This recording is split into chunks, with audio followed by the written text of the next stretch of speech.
Good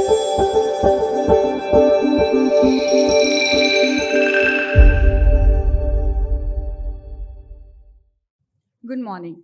Welcome to the podcast, The IP Files Creative Rights Unlocked, presented to you from the Center for Research on Intellectual Property Rights at United World School of Law, Karnavati University. We are excited to have viewers join us in this journey into the world of intellectual property right. I am Srushti Patil, representative of the center and today's host. At our center, we are committed to unraveling the complexities of the IP and its impact on our society.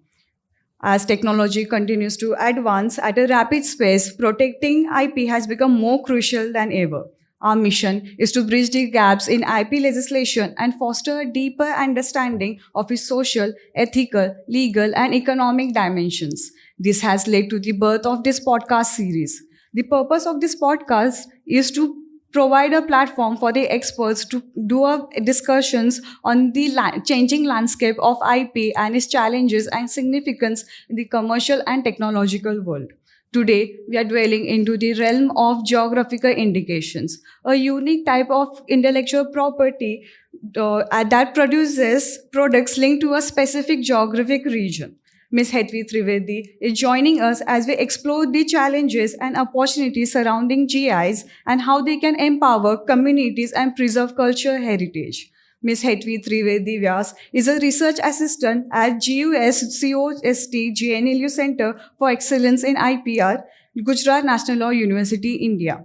She researches on intellectual property rights with a special interest in advancing the understanding of the merger between law and society through traditional knowledge and geographical indications. She has graduated from Gujarat National Law University and holds an LLM at Intellectual Property and Information Law from King's College London. She is also a co-author of the book titled Geographical Indications of Indian Handlooms Between Legal Right and Real Rights. She also works as a consultant at academic institutions and executive education program at World Intellectual Property Rights Organization. We're extremely pleased to have you on our first ever episode of our podcast, ma'am. Thank you so much, Srishti. And many thanks to you, the entire IP Center team, as well as Karnavati University Law School for engaging me for this first podcast. I think it's a pleasure. I'm equally excited and nervous for recording this podcast because, as far as I know, it's never happened before. So yeah, much excited to be on this journey with you. Thank you so much, ma'am. I have been in contact with Hetvi ma'am for past 1 week, and she has been the most kind and sweet and most cooperative person I have met. She holds such an immense knowledge in geographical indications and traditional knowledge, and she makes a perfect host for our first episode in order to tiptoe our to tip our toes into the whole pool of intellectual property rights. Before we begin into the podcast, ma'am, can you share us how your journey has been till now? And as we know, as I have researched on you, and I know that you were into law practice prior, and then you came into the academia. What prompted you to take such a transition? Okay. So beginning with the first part of your question, I come from a very small town called Bhavnagar in Gujarat, and the goal always was during my school time over there to do something that's unique and also that is pretty much close to my heart. So while kind of choosing what I want to do post my school life, what is the subject that I want to specialize in, etc. Nothing but law came to my mind.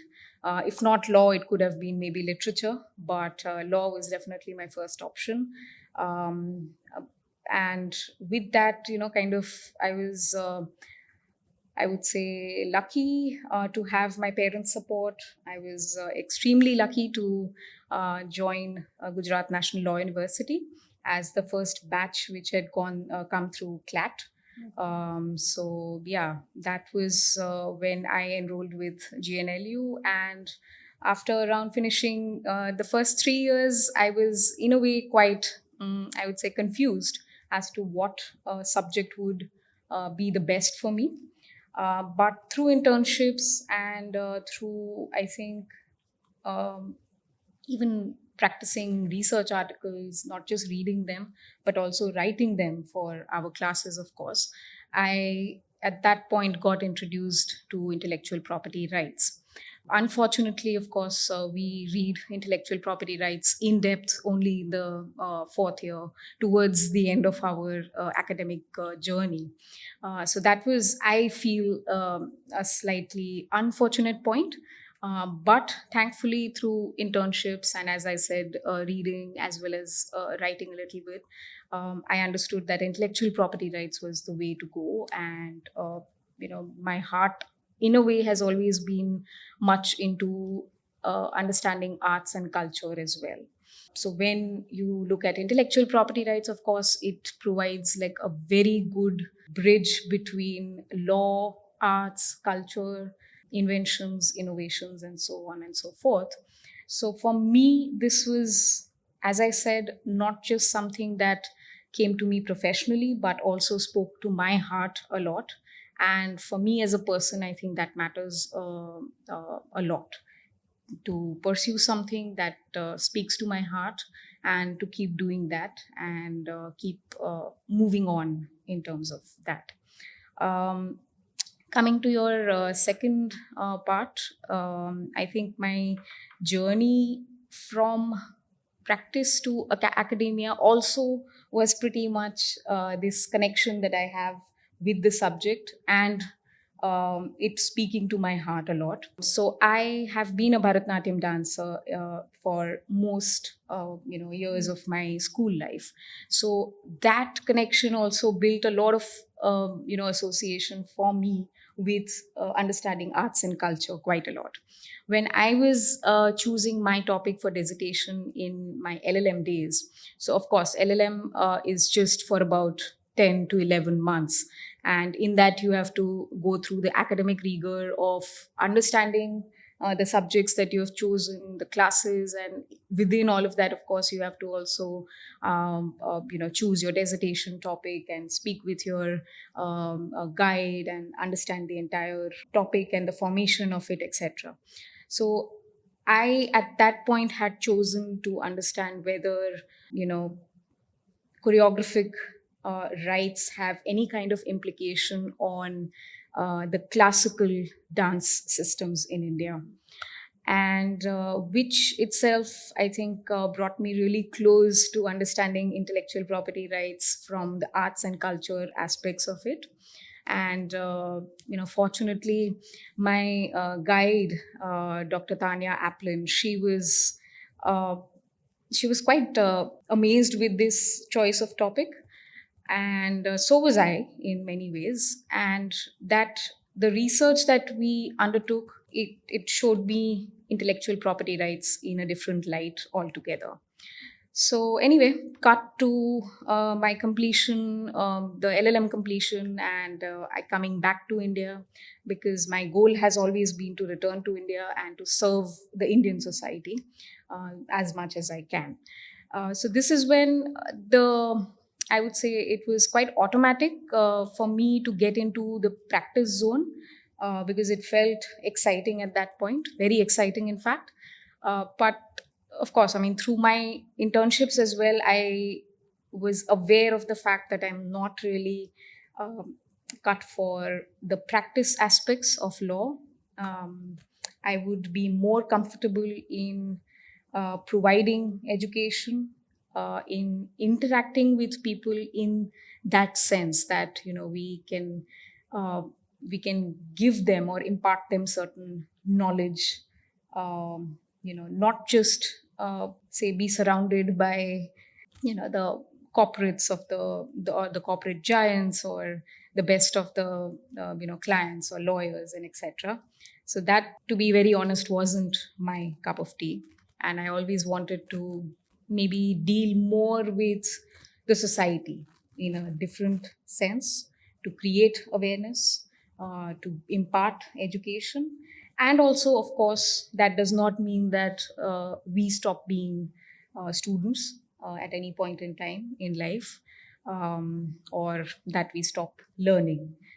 So that journey, of course, continues while, of course, trying to be able to be that part of the society where you can make people aware of what their rights are, and educate them as much as possible. So I feel that both aspects of being a lawyer are really important.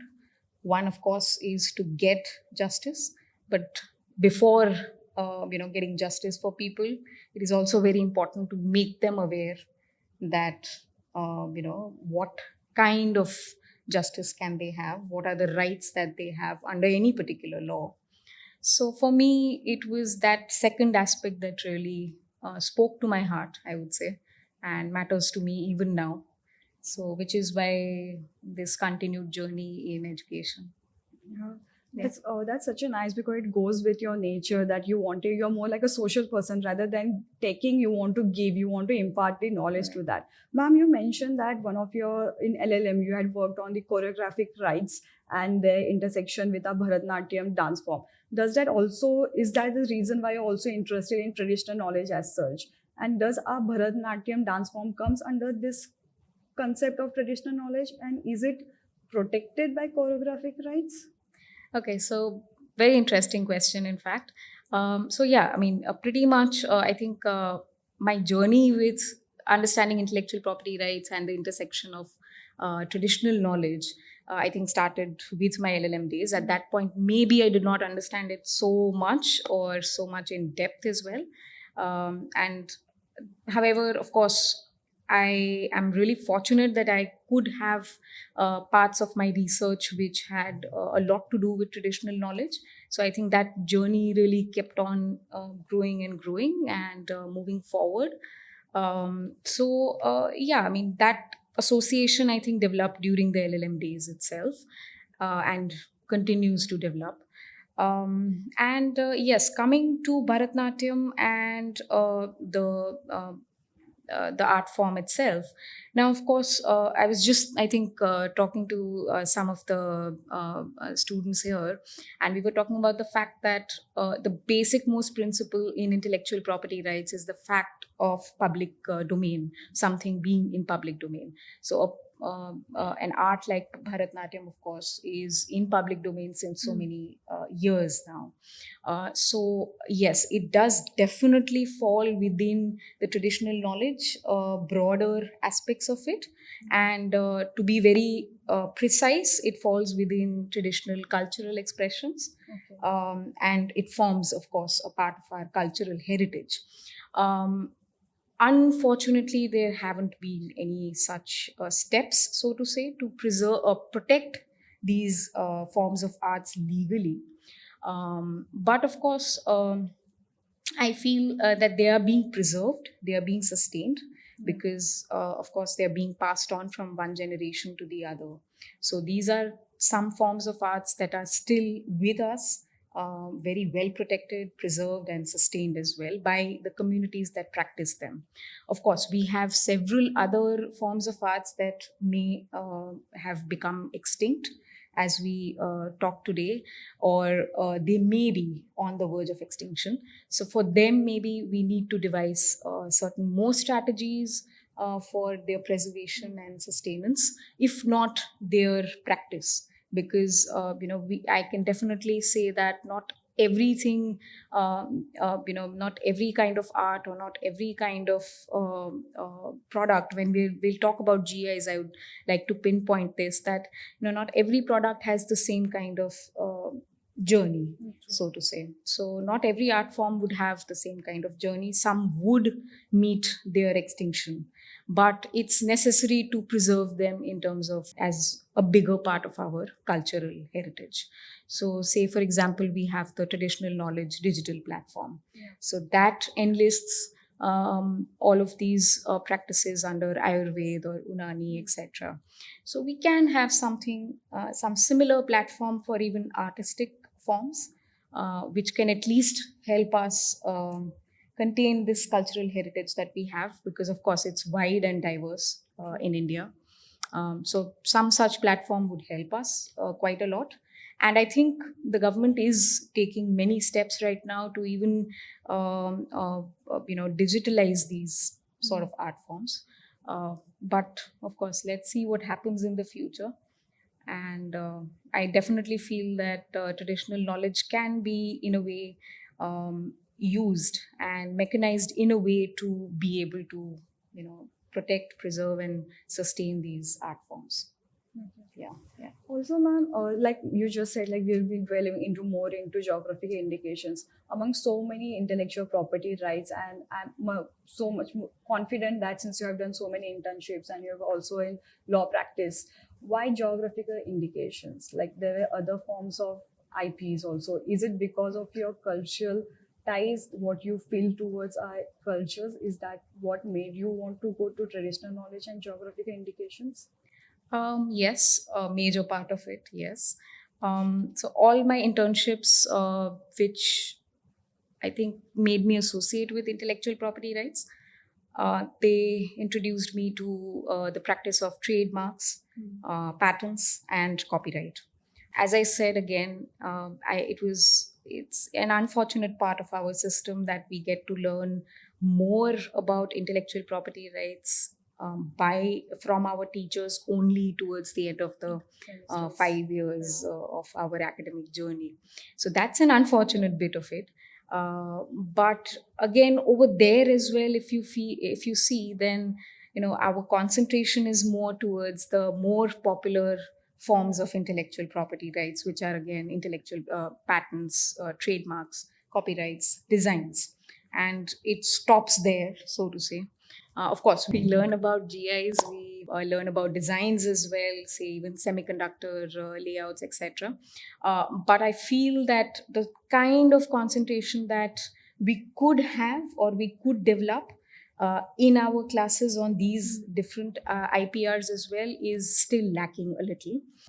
Back when I was with GNLU, I think we've had many discussions, of course, all of them informal, that maybe intellectual property rights should be, divided. The entire subject should be divided into two parts, and say given such that kind of focus that it could be divided within 2 semesters of a particular year, and of course that it should be, say, taught in the third year, etc.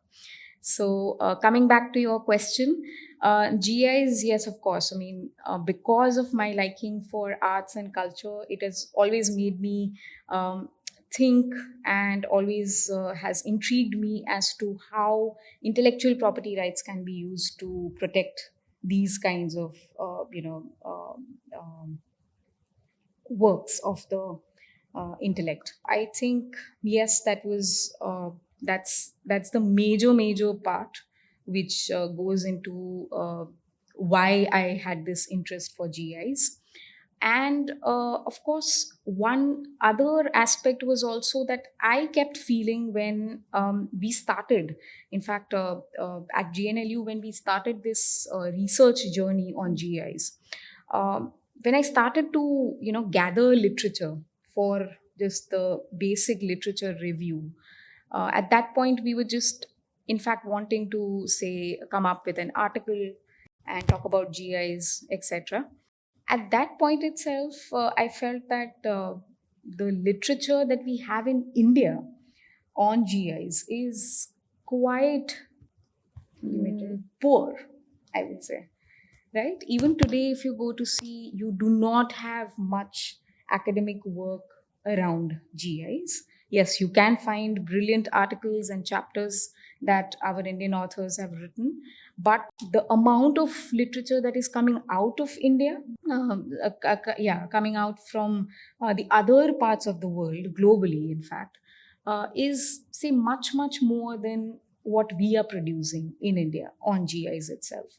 So that also became one of my goals to try and start, and be within this culture where we can appreciate GIs more and we can work on them more, and say, not just by educating but also by writing on the subject matter, we can develop that subject matter.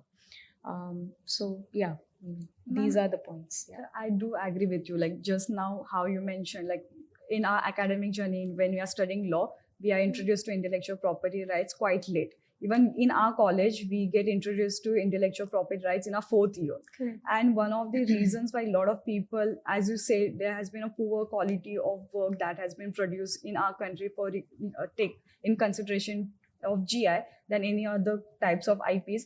I feel one of the part also is that because when you're introduced to IP in a fourth year, we're introduced to the popular IPs, Correct. trademark, patent, and a lot of people in that sense are more into the idea of commercializing, because you're like, oh, these are the one which are going to help us once we graduate. Right. These are the ones that's going to help us get into a IP form. Whereas the GI is something, a lot of IP forms also, if you see, don't have like practice in GI. And it's more focus only, like academicians are the only one who focus on GIs. And I feel like a lot of the students, once they want to graduate, they're into the mindset of getting a job rather than going to an academics. Yes, definitely. Like yeah. Also, here I would like to add a point. There are two different aspects to intellectual property rights. Of course, the economic justice aspects come to us as the most popular, and we see intellectual property rights in that commercial light all the time, just as you're saying. So, just to add to your point, intellectual property rights also have a big social justice function to them, and that should not be forgotten. Take your patents, say even your copyrights, GIs as well. Trademarks is a slightly different breed altogether. It's more because it's again more commercialized. But when you get to see, say, patents, then those inventions or those innovations, of course, they are here to help the society. True. Right? So that's one aspect of it, or that's one side of it that should not be ignored. That's where I think we tend to look at the other side only, the economic justice aspects, the commercial aspects of the patent law, etc. But what about the other side of it? What about the effects of, say, over patenting at times or patent thickets at times? And which is what makes me, see intellectual property rights from that other angle of social justice rather than just economic justice of, giving more to the people who already have more. There are other portions of the society who need them as well, and they are equally, I think, justified, right? So when we talk about GIs, that's the case, that these communities who have preserved these kind of products in so many years and ages and generations, so to say. So they have not just economic rights, but also the social rights to have the product attributed to them. Like just now you said, like those products also, we don't only have economic rights, we also have the other aspects, like the cultural rights, our own moral rights also. Like you just now mentioned about the patents, how it also has the just not only commercialized. Is that what, like recently the WIPO made a treaty where they are like on the patent, like it and how it can be related to traditional knowledges. Correct. This is one of the very good initiative that has taken by the WIPO. As a person who works for WIPO, would you like to elaborate on what was the initiative taken and how it is going to help us in preserving the traditional knowledges of various countries? Sure. In fact, this WIPO treaty on patents that relate to genetic resources and associated traditional knowledge was being discussed and debated since almost 2 decades now, if I'm not mistaken. And just in this month of May 2024, all the member nations could finally come to a conclusion and produce the treaty that we have now. This, I think, is the 27th treaty under the supervision of WIPO.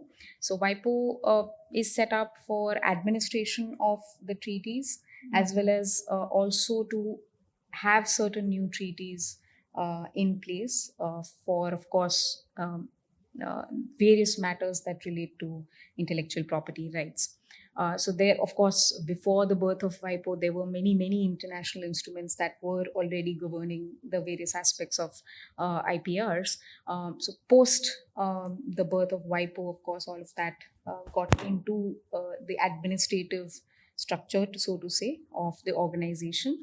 And one of its function also is to facilitate member nations to come together and have these dialogues and discussions, and maybe to form newer international instruments. So of course IPR is one subject which is developing, I would say, like I would use the term here crazy, because it's being affected by a lot of things, say like the disruptive technologies. You have your artificial intelligence, you had the blockchains, etc. So while things like, say, there are certain aspects of technology that may not be that disruptive or that effective, there are of course other technologies like AI that of course disrupt the understanding of intellectual property rights. So here, of course, WIPO plays a big role in getting member nations together and giving them that platform to discuss and debate and come out with, such maybe international instruments that can help us see intellectual property rights in a different light, and of course advance intellectual property rights as well. Now, having said that, coming to what this treaty is all about, then of course we do know that several patents are based on several inventions, in fact, which then get on to become patents. They are based on, say, traditional knowledge or even genetic resources. However, of course, we also are aware of the fact that these communities from whom the traditional knowledge is sought from, or say the associated traditional knowledge is sought from, or the genetic resources are gathered from, they are not given the benefit, they are not given the attribution or even the economic benefits. So this has been one of the central questions in debate since a long time now, since almost, I think, more than 2 decades. Even before it came to the platform at WIPO, this was under discussion. And, very shortly, I would like to say that you have the entire world divided in between the global south and the global north. So, if you would, kind of read up a little more on this divide and understand that, you would be able to understand that many of these resources, which are genetic resources or even associated traditional knowledge, etc., they are sourced from the global south nations. Okay. And say we are a part of it as well, because we have almost around 7 to 8% of the I would say the biological resources of the entire world. So when that knowledge started, getting threatened by thefts from the global north, is when these debates and discussions started happening. That yes, the communities from where these resources are taken or this knowledge is taken, they should not only benefit from the attribution of it, but there should also be a certain economic benefit that should be distributed to them. So one instrument that we have on such matters is the Convention on Biodiversity, of course, the CBD. So where you have an entire system where these communities can be distributed this benefit when the knowledge from them is used for a certain patent application or for the certain invention or an innovation, etc. So this is pretty much on the same lines. The treaty talks about mandatory disclosure requirements when a certain invention uses genetic resources or associated traditional knowledge. So in a way, yes, wherever, if I think you would read then on the news articles, even with one or two press reports from the Indian government, we are seeing that it's a big win for people and for nations like ours, which, as I said, we are rich in biodiversity and we are rich in our knowledge in terms of genetic resources and the ATK, which is the associated traditional knowledge. So I think it's a big win for us. There are loopholes, of course, but that'll take almost a day to talk about. And of course, I would also say that then there are many political, agendas as well that go behind such treaties or such instruments. So that's another thing that I don't think we should be addressing here. But in a way, if you go to see, the treaty is a win-win for several nations like ours. Definitely. Like as you mentioned, our nation who already has like 7% of the global knowledge that Right. has been extracted is from our nation. It's a big win for us. Yes. Apart from that, before we delve into other aspects of IP, I would like to bring you back to the GIs. Like as you mentioned, like a lot of students get introduced to GI in their 5th year.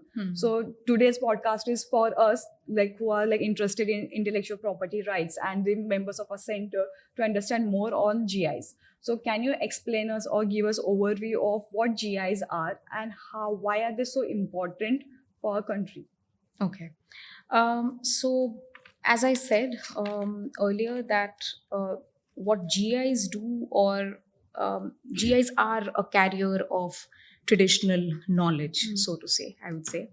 Traditional knowledge being more, I think, broader family within which you have various categories, like, say, genetic resources, traditional associated traditional knowledge, traditional cultural expressions, cultural heritage, intangible cultural heritage. And then one of the parts of traditional knowledge would be GIs. So the history of GIs, the beginning of it has been from France, and that was when there was a pandemic in terms of the vineyards of the French wine. They were, I think, hit by a certain pandemic, and all of the vineyards got destructed because of those certain insects that were found in those vineyards, etc. And that halted the wine production over there. And at that point, wines were imported from other countries like the US, and they infiltrated the market very easily. And they even started using the name, of course. So, a particular wine name, say the wine from Bordeaux, had a certain popularity to it. And of course, us as humans are very much attracted towards something that is more popular, especially when it comes to food. So this was used, of course. The human nature is such that if we want popularity, and if there is something that is already popular, we will try to hinge on that.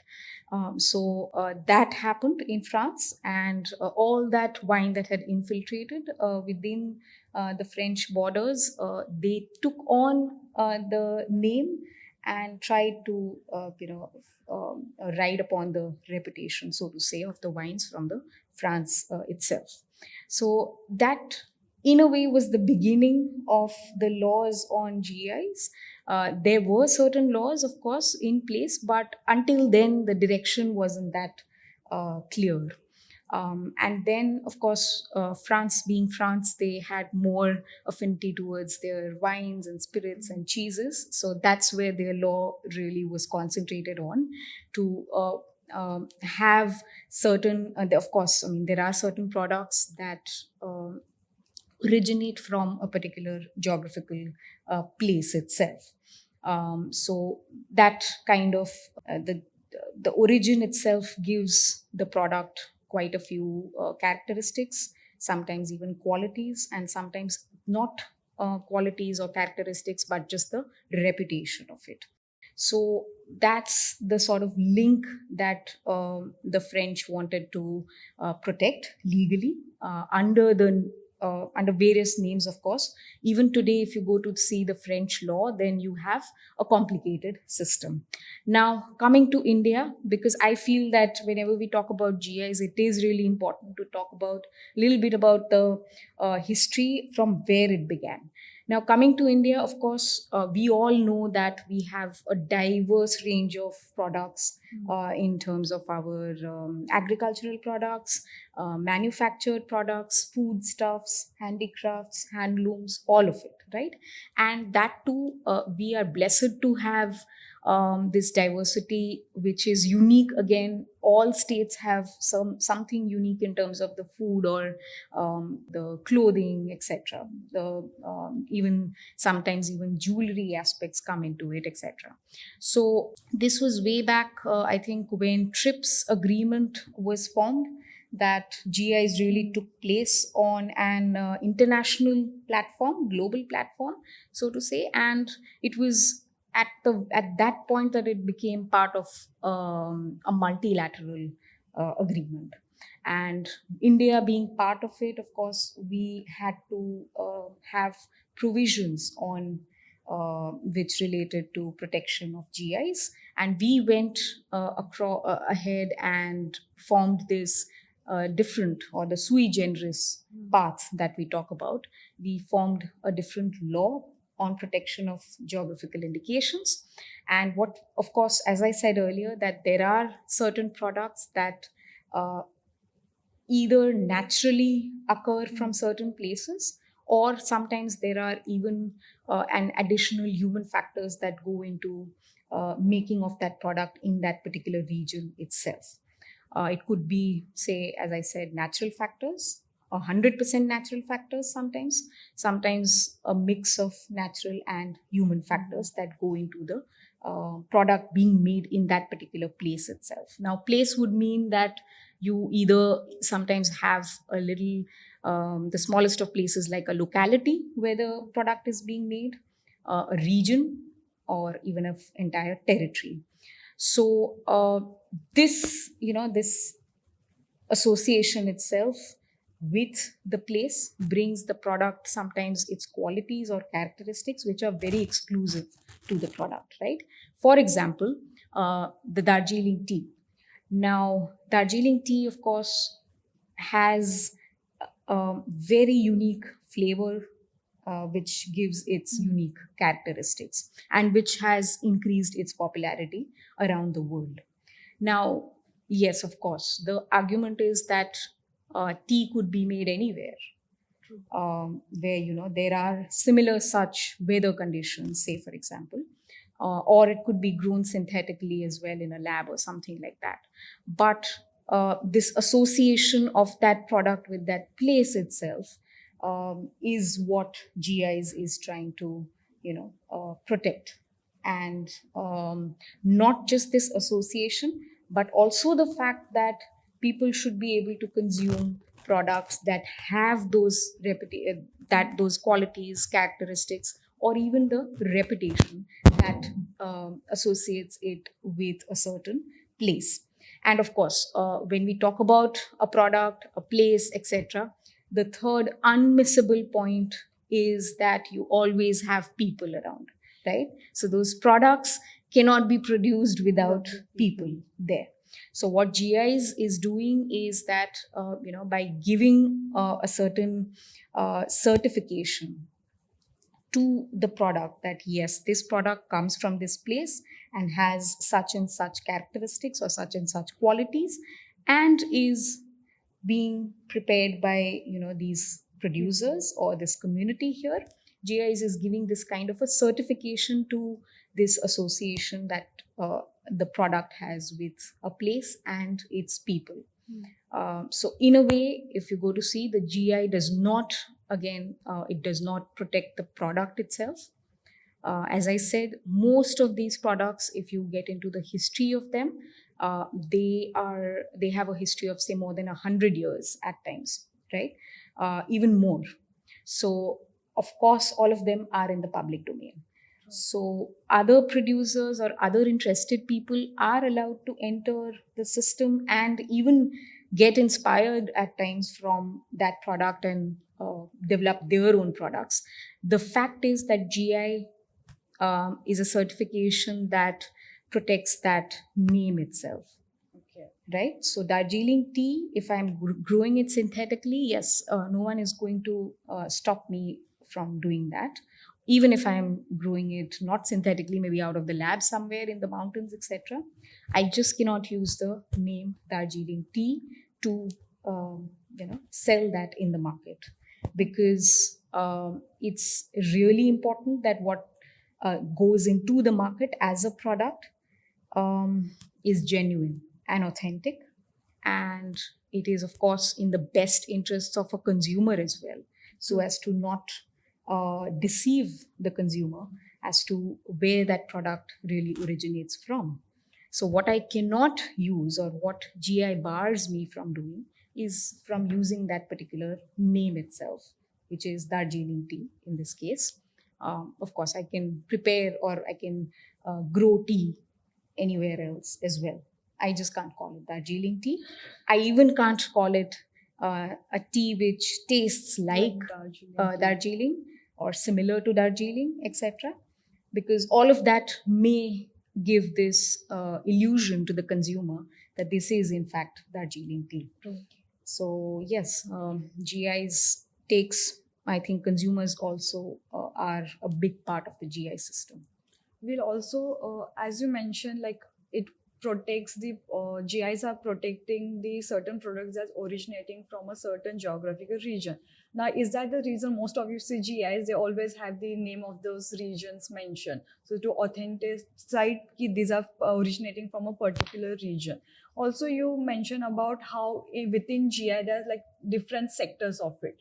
And as we know, you have written a book with Nidhi Buch ma'am on the geography indications of Indian handlooms. Why particularly Indian handlooms? Why did you decide to focus your research particularly in the sector of Indian handlooms? Okay. So to answer that, it was, I think, around August 2017 when I came across a newspaper article which was on Tangalia shawls, which is a registered GI registered product from Gujarat, and one of the earlier products from Gujarat that got registered. So at that point, I think Shri Smriti Irani was in Gujarat for maybe a fashion show organized at Gandhinagar, and that's when she made it a point to visit Surendranagar, where the Tangalia weavers are based, and that got turned into an article, and that's where I was reading about it. And I got a little intrigued as to what Tangalia shawls is all about. So I have a family association with Surendranagar as well, but unfortunately, until that date I did not even know about Tangalia shawls so much. So that's where I started reading about it on the IP India website, and I understood that it was one of the earlier products from Gujarat to have the certification. And again, like that was in a way a starter, so to say, for our entire research journey on Indian handlooms, because in the article there were quite a few problems that were mentioned. One of the fact mentioned there was that it was revived after a long time of being almost on the verge of extinction by a project that was undertaken by one of the fashion institutes of Gujarat. And that got me to thinking about Tangalia shawls. And that's where, again, later Nidhi ma'am and I, we started talking about it, and we found out that okay, let's try and do some more research on this, and let's try and find out one more similar product from Gujarat. And we were fortunate to have Kutch shawls as well, to be on the list of GI certified products from Gujarat. And they were, in fact, Tangalia shawls was registered even earlier than Kutch shawls were. So we were just, in a way, it was just an idea that let's try and study the post GI registration impact for these two shawls, because we could find some similar products from Gujarat, of course. And as I think all of us would know, that Kutchi products have a very good popularity and a very good name to them as well. Most of this reputation was built, since years, but I think it has got a more, impetus after the earthquake and the reformation of some of the parts of Kutch after the earthquake. So I think at that point, the popularity of the handicrafts and handlooms from Kutch received a much more impetus. So at that, this was, in a way, it was just a very basic first talk about what we can, what research points we can come up with in terms of understanding the post GI registration advantages for these two shawls. And later, of course, we did some preliminary research. We did a pilot survey. We talked with a small group of weavers from Surendranagar district and from Kutch as well. And those research findings were such that we felt that okay, we could send it somewhere maybe for a better, so to say, a better focus on Indian GIs. And that's where we, in fact, made an abstract out of it and handed it over to for one of the conferences. And it got selected. We talked about Indian handlooms and GIs over there. And at that point, of course, handlooms for us in that research only meant the Tangalia shawls and the Kutch shawls. Later, after coming back from the conference, it felt as if we could do something more about it. And that's where, because we had, chosen handlooms at first, there wasn't any other reason not to concentrate on any other kind of products under the GI system. But because, it started off as a research on the handlooms itself. So that's where then we thought that let's concentrate just on the handlooms category. And, later, maybe someday, research on the other categories as well. But as of now, just pick up handlooms and try and do an in-depth research on it. Yeah. Ma'am, you mentioned like how Tangalia shawls was on the verge of extinction, but at the same time, it was also a registered GI. Yes. A registered GI is supposed to have certain benefits that are associated that comes with the grant. However, you can see the Tangalia shawl was at the verge of extinction. It was revived only when a design institute took upon them to like talk about it and be vocal about it. That talks a lot about the post GI grant awareness that's lacking in India. Is that the reason why your book is titled like Geographic Indications of Indian Handlooms, the difference between legal right and the real right? Can you explain us more on the aspects of what is the legal rights that are given and what are the actual real rights that are actually there in India? Okay. Yeah, so yes, definitely. I mean, it was an eye opener for us to see that even after having the GI registration with them, the Tangalia weavers were almost unaware. A majority of them were unaware of this certification that they have received, and also unaware of the benefits that the certificate gives them. So for them, it was more of a piece of paper, which really does not bring them any economic benefits. Now, going back to maybe one of the earlier things that we were talking about, that is the economic aspects and the social aspects of intellectual property rights. So, we can understand that being from a certain community, of course, it is very human to want to have economic gains out of an occupation that you're doing 24/7, right? So, however, if those economic benefits are not, that occupation itself is not translating into economic benefits, then of course it has a lot of repercussions even on your social setup, your social standing, right? So that's where I feel that communities like the Tangalia artists are marginalized. They were marginalized and they are still in those shadows itself. Yes, academicians, institutions, various associations, NGOs, they at times do show this interest in reviving that particular art and then taking it forward, etc. But they do, lack in a few things here and there.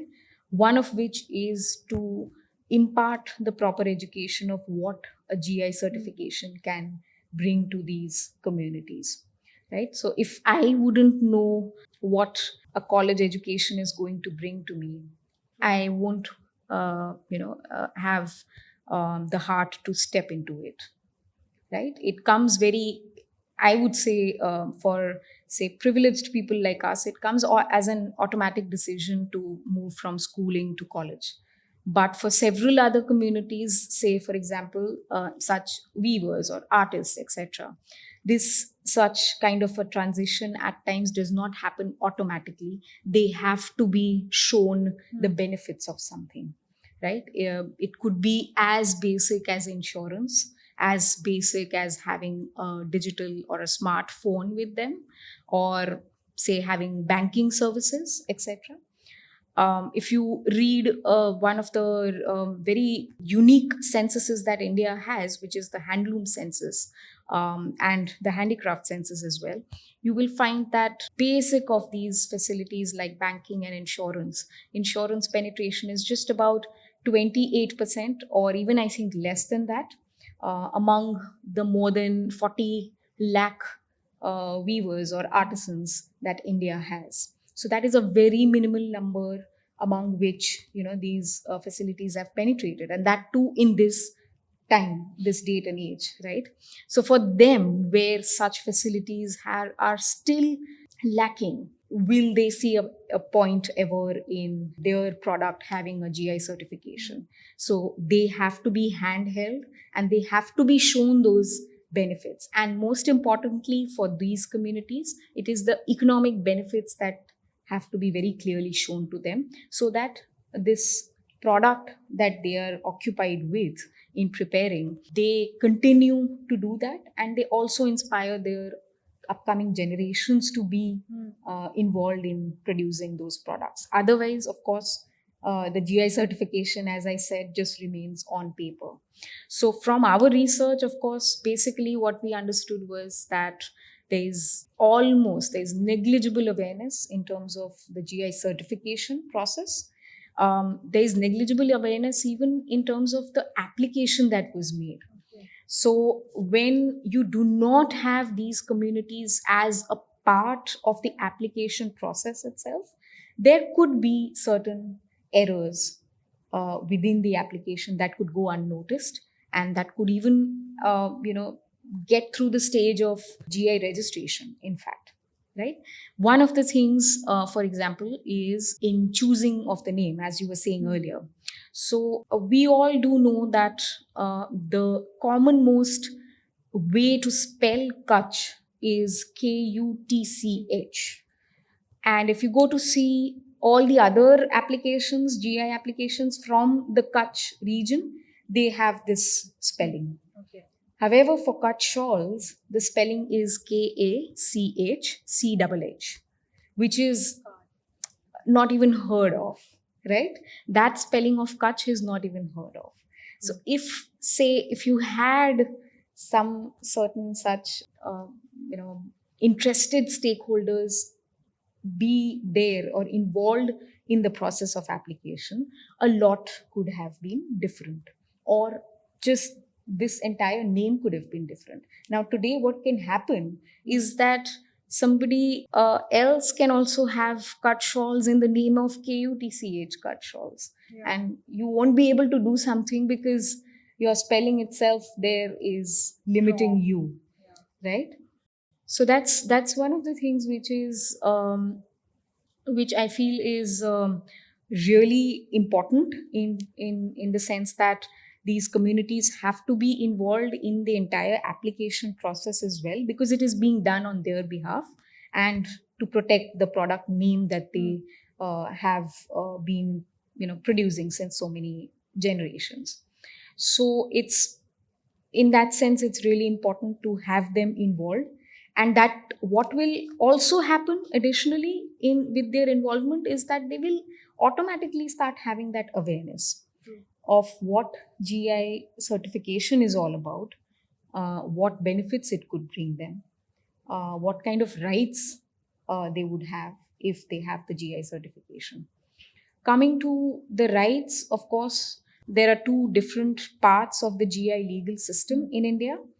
One is where you have the registered proprietor, and one is where you have the authorized users for a certain product which is registered.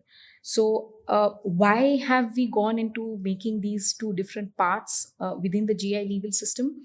The reason behind it is precisely the fact that these communities are marginalized and unfortunately they cannot be relied upon to come together, make collective organizations and take collective actions, etc. Because if you go to see their social standing, even in terms of education, it's really little, so to say. So they, of course, require certain help from external agencies. They could be government organizations or state government departments. They could be, those the central government departments as well, or certain associations who could be interested in helping out these communities. So, what these various interested parties can do is to file an application on behalf of the communities, and that is how they become the registered proprietor of a particular GI. So, the registered proprietor, however, in terms of the rights that they have, is just limited to when there is an infringement of a particular GI in the market, then the registered proprietor as well has the right to take an action. And then you have the other part of the system, which is the authorized users system, wherein, of course, now the registered proprietor gives you, makes the application, gets the GI certification for a particular product. But what after that, right? What do you do of that GI certification? So, to be talking in very simple terms, GI certification is more for origin labeling of a particular product, so that label itself is justifying the qualities, characteristics of a certain product, and as well, as giving an indication of the geographical origin of the product itself. So now India has developed a system wherein all kinds of producers, when you see the legal definition of producer within the GI Act, you would see that it not just limits authorized users for producers who make the product, but also traders or manufacturers, etc. So the definition is quite broad and encompasses most of the understandings and most of the stakeholders from a certain product category. And all of them have to be, if they want to be eligible to be using this GI certification, they have to be registered as authorized users. So that's where these producers come into the system. If they are not, they have not yet formed an association and become a registered proprietor, that's fine. But for them to be eligible to use the GI itself, they have to be authorized users, and they have to register themselves with the registry as well to be authorized users, to be certified authorized users, and then can start using the GI certification. And with that, of course, comes the responsibility. Rights, of course, are there, but the responsibilities are that you have to have the product of a certain quality. There has to be a certain, standard mechanisms with which you operate and produce the certain product, and only then will that product be eligible to be labeled as a GI certified product. I don't know if that's happening or not for most of the products, but yes, the authorized usership turns on green only and only when these kind of steps are undertaken, so to say, because the entire idea is that if a particular product has a GI label on it, then it has to be of these, 1, 2, 3 steps and qualities and characteristics that go behind the making of the product. And of course, it has to be undertaken or produced within that particular geographical area which is designated. So, yes, there are these two parts, and all the producers for a certain product can register themselves as authorized users. They can, as they register themselves as authorized users, they can use the particular GI label. And of course, in cases of infringement, they can take an action as well. Ma'am, you have given such a knowledge in just few minutes. I have 2 to 3 questions regarding that. First, like you said, there was a spelling mistakes regarding the Kutch GI. Won't it be like after every GI gets renewed in 9 to 10 years? So will it be possible to rectify that mistake, or it's something that cannot happen now? Yes, the law in fact has provisions on rectification Okay. of the register. The register has the name registered on it. So, of course, rectification can be done and should be undertaken, in fact, Okay. which is, I think, one of the areas in which I'm trying to work with that community and trying to make them understand, and especially the Kutch Weavers Association understand the fact that this should be done. And you can file for a rectification. It may take time, but I think yes, we will reach there sometime. Also, you mentioned about the lack of awareness that is between the producers themselves regarding the GI tag they themselves hold. I was like researching, as I just talked to you before the podcast, like on Bhalia wheat. And as one of the uniqueness of Bhalia wheat was it's an unirrigated wheat. Now, due to the irrigation facilities, again, disruptive technologies, there have been irrigation facilities have been provided, and they're focusing on the economic right.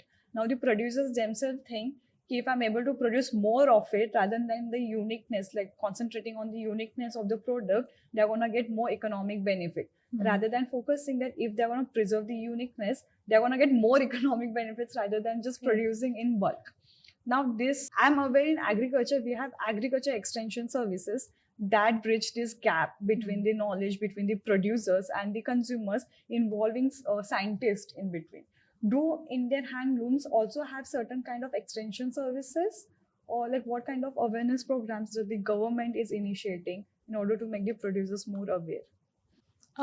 As far as I know, there are no such extension services, so to say, for handloom or handicraft sectors where awareness is imparted to them.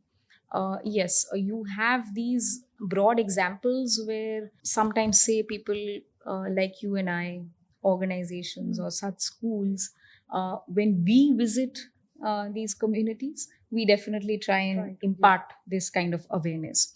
But of course, that has to be continued, and that has to also sometimes come, it would be more effective coming from the government.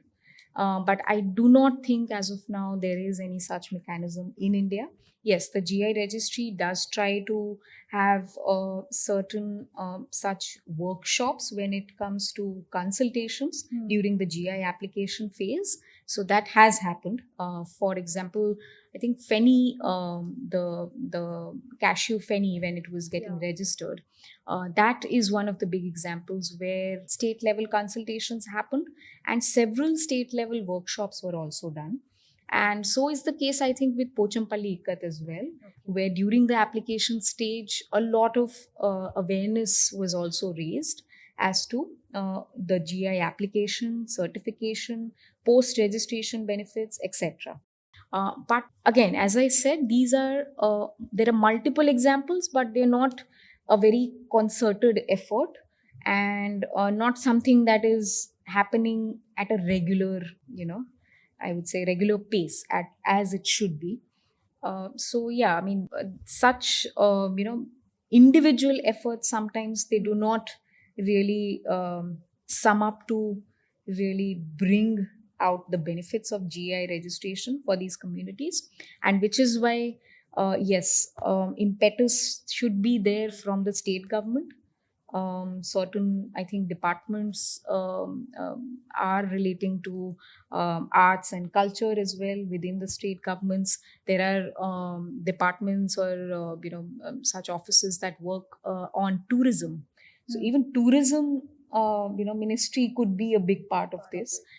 For example, right now, I think in many European nations, the department for tourism is being greatly involved in leveraging these aspects, unique aspects of the certain foods that come out from, say, Portugal and France and all of it. So that's where such departments could contribute a lot, because if they start talking about such products, then of course one big part of it is that it will automatically increase the tourism, the attraction that tourists have with unique products, right, coming from certain places. That itself will increase a lot when such departments become part of it. So I think until now, yes, there's not been any such concerted efforts, just as you're saying for agricultural products. But with handicrafts, handlooms, a lot more can be done for sure. Can be done. Yes. Like as much it's done for agriculture products, the same can be done for the handlooms also Yes. sectors. Also, ma'am, like we like when you told us ki the government should make some initiatives, like more of the initiatives on by the individual stakeholders. So can we say more like the private parties in GI grant are much more active and much more efficient than the government? Is it true to say that? Partially, I would say. Okay. Not completely, I would say, because if private parties or such stakeholders had been a big part of making noise of about the GI system, then I think we would have seen the benefits, post registration benefits for many products. But if we see that that there is an absence of these benefits, then of course there's something missing in terms of the actions that these stakeholders are taking, and that includes the private parties as well. But of course, I mean, private parties, if you go to see, cannot be a part of the GI system as well. Only when they, of course, come in as, say, an association or an organization, only then can they become part of the broader GI system. Otherwise, individuals, of course, cannot. How can they play a part? Legally, they cannot play a part as such. But in terms of raising awareness and educating people, etc., yes, they can play a good part. But that's still, I feel, missing a little. Yes. Like the when we see a GI, our legislation, they also talks about like after post grant we have to maintain certain quality of work, as you mentioned prior. Correct. We have inspection bodies for that, Yes. right? However, our center was planning to do a visit, and the members of the centers were researching on Sojat Mendi. And one of the aspects we found lacking was the effectiveness or the working of the inspection body, which also involves the stakeholders, also as the government itself. If they themselves are not working effectively, how can we curb this problem? Exactly. One of, I think, the common conclusions that most of the works, research works on GIs from India have pointed out, that we do have the mention of inspection bodies in most of the GI applications, or sometimes they mention that the inspection body will be formed. True. Because if you go to see the law, then it's still not a mandate to have the inspection body. Okay. So if those inspection bodies can be formed anytime after the GI registration is done, etc., then of course we will try and find a way out of it.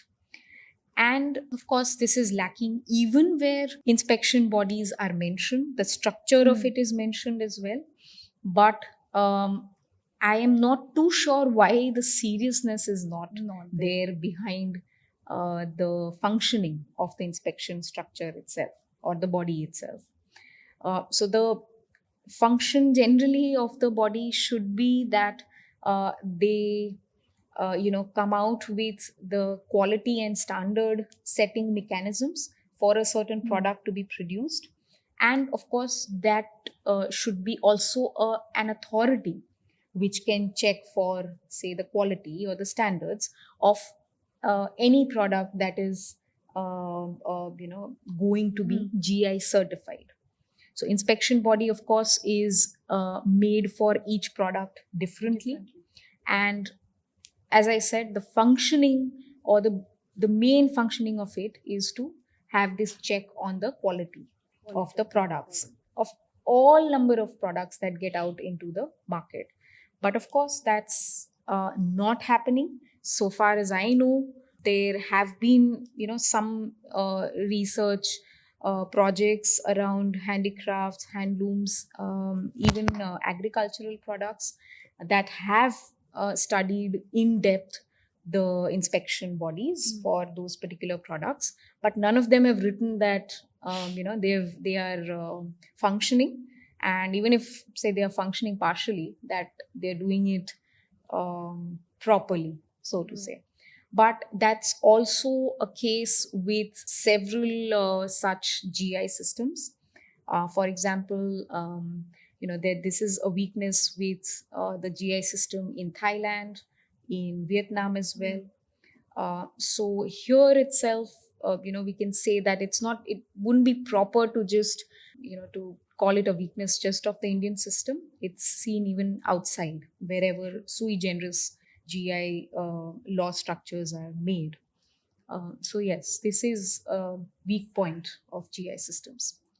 Uh, right now, we have been discussing how there have been such a lack in post grant GIs, or like, can you share us some successful GI story, and what are the merits that are usually used to like categorize a GI to be a successful and one GI to not to be a successful? Okay. So, just from a work that I was reading last week for one of my lectures, the author there said that not all products are, similar, or not all of them will have the same kind of success because they have been granted the GI registration. So I think that logic does matter here a lot, and it does justify that many GI certified products fly, and there are again quite a few that do not. Right? So there are, again, of course, many factors that go into the success of a GI certified product, but the basic thought that we should keep in mind is that not all products will see the same kind of success. Not all will receive the same kind of premium, because not all will have that market, right? It could be that we have uniqueness in many products, but why do we have, or many kinds of, let's talk about saris then.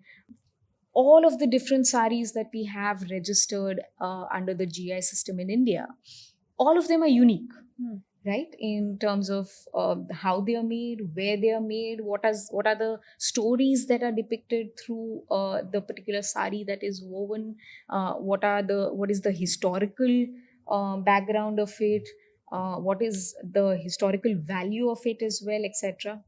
Um, but if you go to see in the market, there are, say, maybe 4 to 5 of them which have a bigger name than the others. Okay. Pochampalli Ikat, the Patan Patola, Banarasi saris, Kanchivaram silks, sometimes even Muga saris, Muga silks, and maybe Paithani as well, right? So, however, we have more than 20 different types of saris that are registered, or maybe even more. I do not know the exact number.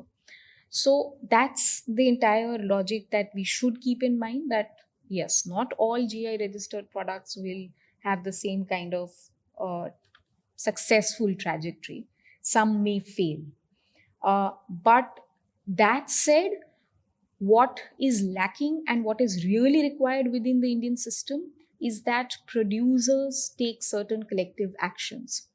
When you see the French system of the GI, of protecting such origin-based products, then you will find that they their the entire application process, the entire thought itself or the idea itself of registering that particular product within the system has to come from the producers' collective actions or whatever associations that they make. That is not the case with us. Our producers, in most cases, are just unaware and they are out of that sphere only of the GI application itself, first, right? Nowadays, what is happening is that the government is taking that, has taken it upon itself that we have to have more number of GI products, etc. But is it coming from the producers themselves? Are they aware at first of, that this product is part of the cultural heritage of India, and maybe it can be registered as a GI certified product, etc. So when that itself is missing, then you won't have it sort of, it's a continuation to the fact that there is a lack of awareness at that stage. So then you don't have the awareness even on the benefits of GI registration. So when the collective action is missing, it will weaken the system, because GI is a community right. It's not an individual right, not a right that the government has to do anything with. So if it is a community right, then the community has to be the biggest stakeholder, in fact. So if that is not happening, then of course they will get the GI registration, but the success of it will then depend on several factors, and mainly the collective action of the producers, which is missing. You mentioned the collective action of the producers is so much more essential for making a GI more successful. One instance comes to my mind is about the one district and one product policy, Yes. which was initiated in Japan. However, the same failed in Thailand and Thailand. Vietnam, Yes. because in Japan, what Japan did different was the collective action from the producers. Yes. The government was not involved at all. Correct. Whereas in Vietnam, Thailand, and in certain parts of India, the government is more involved and the collective action is missing among the producers. That brings me to the questions. When we talk about the registering process of the GI, would it be more beneficial when the producer organizations are applying for it rather than any other associations? That will be much more beneficial. Yes, indeed, that would be much more beneficial, because then they will automatically have that awareness that we are doing something, or we are taking this step for making this application. It's as basic as me going to the bank for opening an account. If someone else does it on my behalf, I am not going to be aware of the 10 steps that have to be taken. I will only be involved at the stage where maybe I have to put my thumbprint or my signature. That's that. And that won't give me any awareness on what banking, how advantageous banking would be for me, whether I should, have a debit card or not, whether I should say what kind of account I should be choosing for, etc. Right? So that sort of awareness won't be there with me if I am not present in that entire application form itself, the stage itself. So pretty much similar. Logical is the fact that if you are not taking a collective action here, because GIs are a community, right? Producers, if they do not come together and take any collective action, then they are going to be amiss from this, awareness on what GI registration is all about, why it should be done, what kind of benefits it would bring to them, etc. So yeah, I mean, that's a big weak link that we have. And as you said correctly, that this one district one product policy was adopted in Thailand, then in Vietnam, and I think from there we have picked it up. But of course, it does not work in that sense. And just as I said earlier, that not each product gets the same success, not each policy will also have the same success. So yes, the thoughts behind making this GI legal system in India are very noble, and they are powerful as well. But it's just right now all that power is sitting like a toothless tiger, which should not be. And I think it's time for communities to start taking such collective actions. Also, along with the producers of the GIs, the consumers also play a huge part in Yes. identifying, like buying, because through them only they are gonna get the economic benefits. What are your opinions among the lack of awareness among the consumers themselves, and how can this problem be curbed? Okay.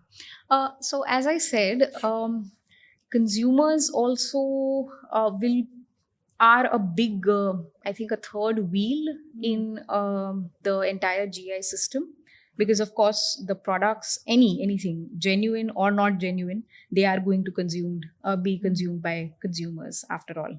So the fact is that it is completely okay to consume an unauthenticated product or a fake product, so to say, and it is also okay to purchase a genuine product, etc. The Again, here it's not upon the consumer to make themselves aware that there is something called a GI certification. I don't think it is, say the different kinds of certification marks that we have, like the ISI or the other sort of labeling systems that we have. We do not make ourselves self aware about it or self educate ourselves about it. Yes, we would learn it from different sources, newspapers, your radio, and your, even at times, say, your educational materials. They are really helpful in sort of just building that sort of awareness. If a child is aware that yes, there is a certain process called GI certification, I should see the label and then believe that this product is authentic, then I would probably grow up to be that aware consumer. But when I do not know anything about GI certification, why would I bother myself with it? Right. I am getting a patent patola worth a lakh rupees on the market versus a pretty much similar looking product for 4,000, 5,000. As a consumer, I am going to pick up the cheaper 5,000. version of it. And both these markets are fine, completely okay to be there, to be existing. The fact is only that I should be aware that I'm not consuming a patent patola product. The It is authentic not patent a patola. genuine patent patola. So the person selling it to me cannot say that this is a patent patola. Okay. He or she can sell it to me by saying that this is an Patola. ikat product, Yeah. maybe, or a patola, but this is not the one made from patent, etc. So that's where even I think then the consumers will start, in a way, kind of start being aware of the fact that something called GI certification really is there in the market. Other than that, of course, consumers who has the time to really make themselves aware of this entirely new certification system in India? Nobody has. As a consumer, I just want to go to a store and pick up something, and yes, it's enough for the shopkeeper to tell me that this is a 100% this kind of product or 100% that kind of product. I don't know what Darjeeling tea really tastes like, what are the qualities. But if I've seen a label or an origin label, then I would understand that, okay, fine. And maybe, by word of mouth, I will make 10 other people aware about it. So, until and unless that such labels are used in the market again and again, this link will always be missing with the from tying the consumer with the label itself, certification itself. So we can say that marketing plays a very big value when It you're does. making a consumer aware about it. It does. So like when we come to the marketing, social media plays a huge role now. Correct. So how do you think the social media has impacted IPs in today's world, particularly GIs now? I feel they've walked all over GIs. What? Social media. Who uses the fact that, do you see any of the big producers saying that this is a GI certified product? No. Okay. Yeah. For example, any of the big brands or the big labels, so to say, Say if they are making Kanjivaram silks or Banarasi silks, etc. The most little thing that they can do is to say that yes, this is some, this is a part of the Indian heritage, Indian culture, this and that, and legally it is also certified as a GI product. That's how they could help, because these brands have a certain following. They have a certain, I would say, consumer backing as well. True. So if they start using this label that yes, these are products, of course I'm not saying that they start labeling their products, because of course they're these big brands and big labels and everything, and if they start using the GI certification label on it, it might not look good for their brand or their label. But what they can do via social media is to promote the GIs that these products have received as well. So, in that sense, I feel social media definitely has walked all over IPR. I don't see any of the, I do follow some of the weavers on social media. They're trying to sell their, woven products, hand woven products. But again, none of them even use the fact that this is a GI certified product or. The weavers themselves do not promote Exactly. GI. Yes, they do not promote GS. That's where, I mean, they don't see any benefit from Benefit. promoting the product as a GI certified product. They are not aware of the fact that they could fetch a premium, right? So then, of course, if this coming back to the fact that it's just a right on paper right now, it's not moved ahead from there. It has not become a real legal right. And it has not brought the kind of benefits that were envisaged within the law, or say while we were arguing for this law to be here. So when they can't see the benefit, they won't even use the label. So yeah, I mean, I feel social media, yes, many of these influencers, these big brands, labels, they can come forward and take this step, in fact, of promoting products as GI certified products. True. Ma'am, when we just spoke about how there's a lack of awareness among the producers as well as the consumers and as well as the authorized users who are also using using the products but are not talking about it because they don't see any benefits. What kind, like, this is what you have done the research. Now, as you mentioned, in 2017 you started your research on Indian handlooms, and in 2021 you published your book. Now, over this past few years, have you seen any changes than it was in 5 to 6 years ago among the awareness? Has there any been a positive change, or it has derogated more? I think there has been a little bit of positive change towards there being more awareness for sure.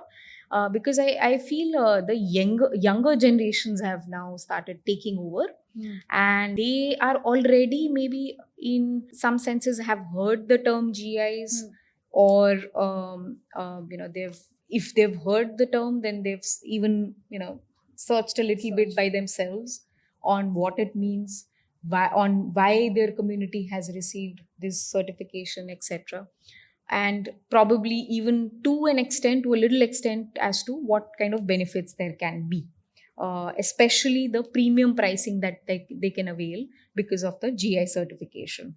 But definitely, I would say, even if there is awareness that we can sue or take an action for infringement, and there being an awareness that their products are being infringed, they do not want to take those kind of actions. So yes, in comparison with 2017 and now almost 7 years down the line, I feel there is an improvement, and there is an improvement in the positive direction, but there is a long way to go for sure. It's more slow. It's very slow, very very slow. And as I said, they're justified in wanting better economic returns from an occupation that they are meant to do 24/7. But if they're not getting those benefits, they are also justified in finding something part-time, or in having their children go off to the urban areas, etc. So yeah, I mean that's going to be slow, in fact, until and unless there's a big change. There's a lot of awareness that is undertaken at in all states, around all states. As we're approaching the end of the podcast, ma'am, I would like to ask you what was like on reflecting on your research, what was the most interesting or surprising finding you had over this past a decade you have been researching in GIs or in particular the traditional knowledges? What was the intersection between the law and traditional knowledge which was most surprising for you? Okay. So I think I would like to answer that just from the kind of hard work and the techniques that these people employ to give us these products. We see the end product, but we unfortunately do not know the sort of process that goes into the development of it. True. All of this knowledge, if it has been passed on from one generation to another, of course it is not just significant, but I feel it is also very sacred and very integral to our uh, diverse cultural heritage. And the amount of hours that artisans take in building that product itself, into the finishing of the product, and into a product that has us enjoy that product. No consumer is wanting to have to pay the full price and have a product which is not good or which does not make her feel good. So if the consumer has that expectation, then these people are giving us these kind of products. They are in fact sometimes even going to the lengths of they invest more than 100 man hours from step one of the production process to the end part of the product. So that itself is something I feel was eye opening for me. And I felt even more connected to such products that are part of the traditional knowledge because of the hard work that these communities put in. Um, Unfortunately for us, it is the hard work is shown only in bigger, giant corporate offices. But of course, there's a lot of hard work that goes on even within such small areas in rural parts of India. And that, in fact, is very commendable that they have been able to sustain this tradition and this culture.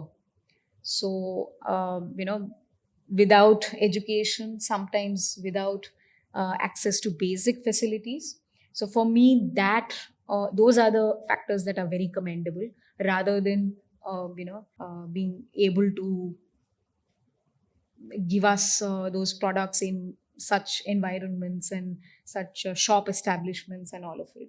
What they're doing at from their limited resources and from their rural households is much more valuable, and that was eye opening for me. And that's where I think I'll always aim to work for their overall betterment, not just because they are linked with a certain product and linked with traditional knowledge, but of course also giving them it's fun to talk to them also about other things in life.